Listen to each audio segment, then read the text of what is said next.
but you were doing it. And what is this shit? 207, your name or whatever. It doesn't mean that you're the only begotten son of the Father, because Jonathan Nolan, fake Elijah, says something about an apartment, 207. Crazy ass.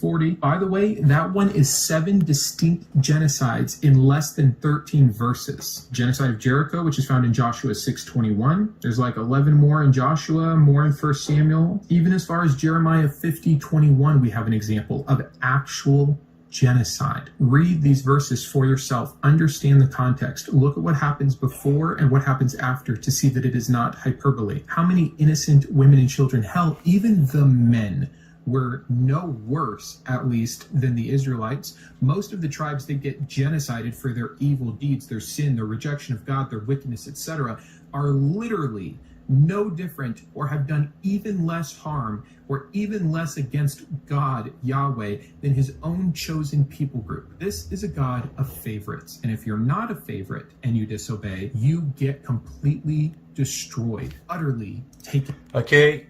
Shut your mouth about this, because he judged his own people more severely than those that are no people to him. So by judging his own people more severely, then it means that he's not making favorites. He's being just as harsh with the people that he loves, that with the people that he hates. In different ways, yes, but you cannot say that he's making favorites and his favorites are not going to be hurt by his mighty hand, because you've got his people that he loved the most, he judged the most harshly. That's all an indication of a just and righteous God to me, because if the people that he loved, he did judge more harshly, then it means that there's no favoritism. He judges people even though he loved them. No favoritism. Let me make a very easy comparison. He's saying that he loved Jacob, and he said that he will not go unpunished. No favoritism.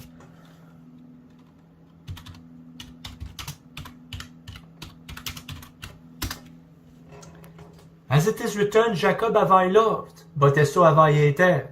So he loved Jacob. Is he judging? Is he punishing Jacob? Or is he making favoritism?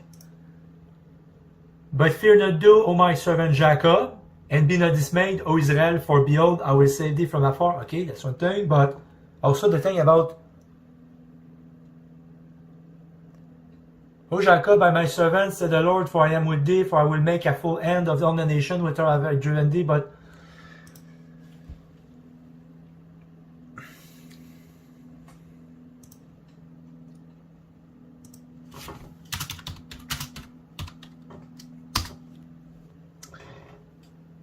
fear do not, O Jacob, my servant, said the Lord, for I am with thee. For I will make a full end of all nations whither I have driven thee. But I will not make a full end of thee, but correct thee in measure, yet will I not leave thee wholly unpunished. So he's getting punished.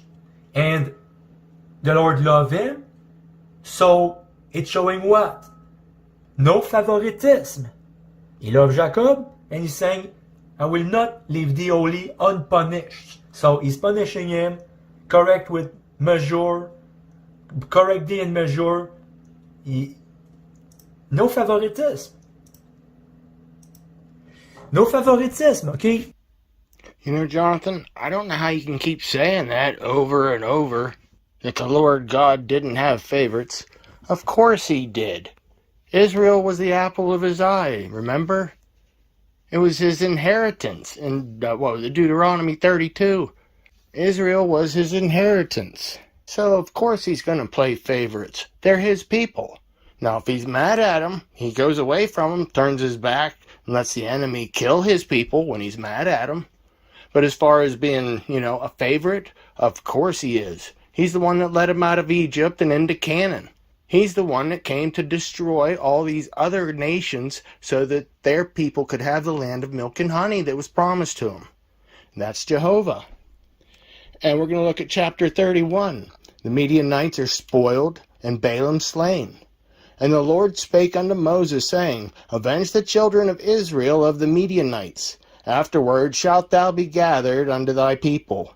And Moses spake unto the people, saying, Arm some of yourselves unto the war, and let them go against the Midianites, and avenge the Lord of Midian.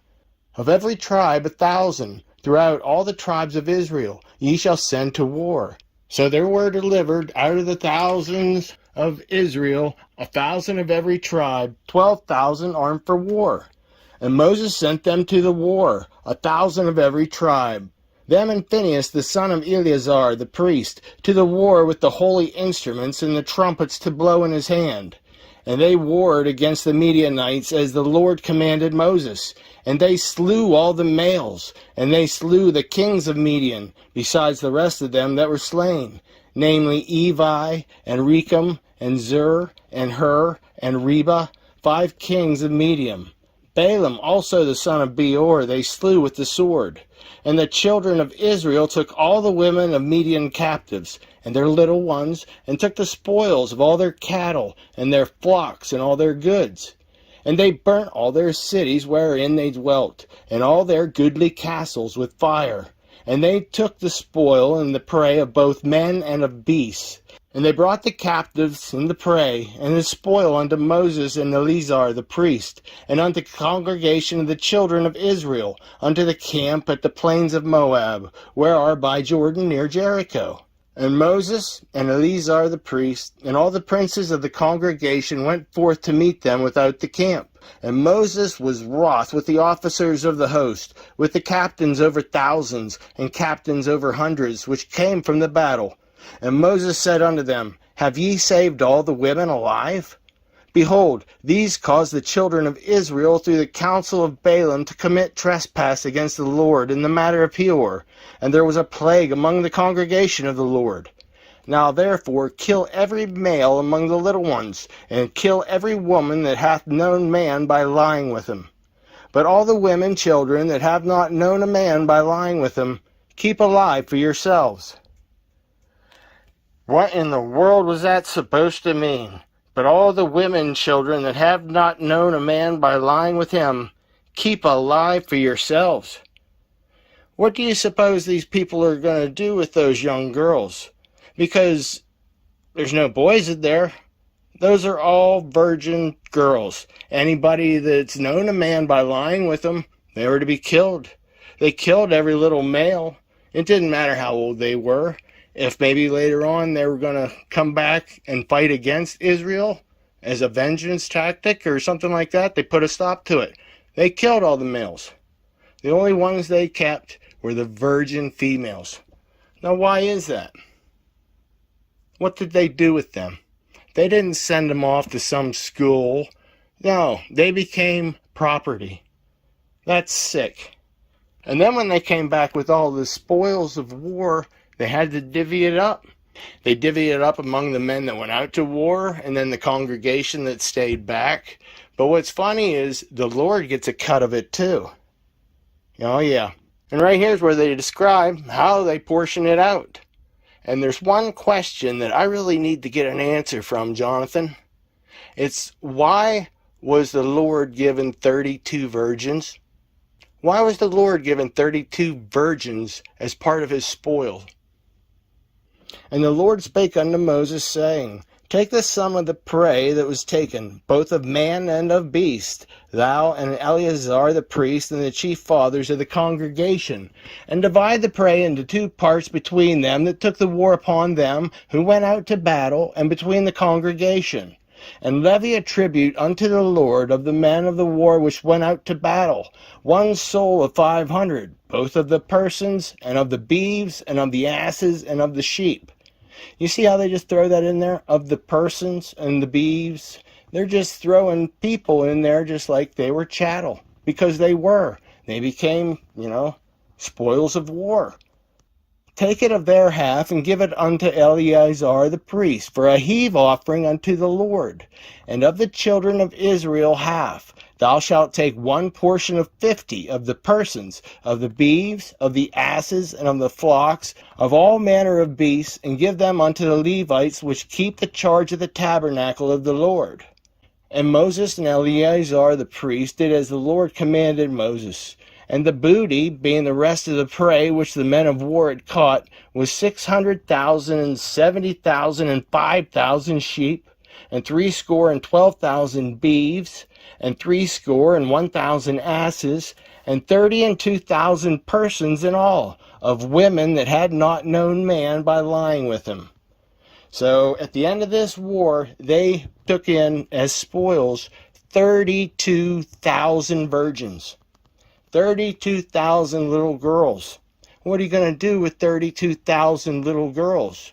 Well, he already said over here, but all the women children, those are the little girls that have not known a man by lying with him, keep alive for yourselves. I guess it's up to your imagination, but I don't think they send her to trade school or anything like that. She becomes a sex slave. It's that simple. And then a portion of it goes to the Levites. And the half which was the portion of them that went out to war was in number 300,000 and 70 and 30,000 and 500 sheep. And the Lord's tribute of the sheep was 600 and threescore and 15. And the beeves were 30 and 6,000, of which the Lord's tribute was threescore and 12. And the asses were 30,000 and 500, of which the Lord's tribute was threescore and 1.